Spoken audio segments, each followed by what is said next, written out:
got life with parole. But from what I understand, before she's even eligible for parole, she has to serve at least 43 years. She was convicted of felony murder, malice murder, aggravated assault, false imprisonment, and 3 charges of weapons possession during a crime. She was found guilty on all charges. I want to talk about this case from another angle.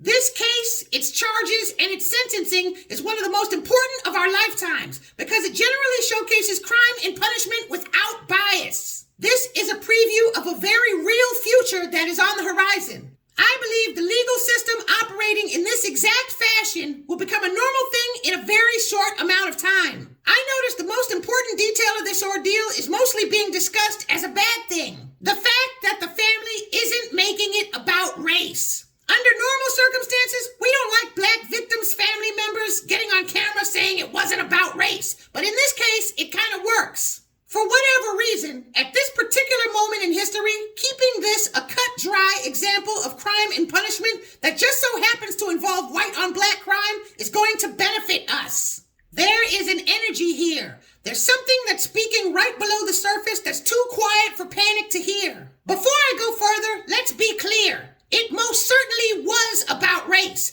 That white woman was chasing that brother out of anti-black white supremacist malice. She, like many other race soldiers, believed all the cards were stacked against the black man. He's black, he fled the scene of a crime, she's white, she's a woman, and the entire system is slanted to benefit her. She probably thought she was going to be a hero. She was wrong. Although I'm sure the brother's family is experiencing grief, the system did exactly what it was supposed to do. This reminds me about something I remember hearing that happened back in World War II, during the time when the German bombers were pounding Great Britain. There was a trial. I think it was an Italian immigrant that was charged with killing a British soldier. With the Germans bombing and Italy menacing, the British legal system had this Italian immigrant right where they wanted him. However, he was given a fair trial and he was found innocent and let go. It was said that during those German bombing raids, there was a calm confidence among most of the British people. Perhaps they knew on some deeper level that although their system wasn't perfect, Hitler's dictatorship was on the wrong side of history and could never really succeed. What I'm getting at is that I think what was created here was good. Our ancestors fought for and believed in the idea that all men were created equal. Whoever or whatever God is didn't bring us this far to flush our ancestors' progress down the drain. We're here to finish the job they started. The idea is just. White supremacy corrupts that idea. That's all that's happening. The goal isn't to run from white supremacy, and it's not to position ourselves to deal with it long term either.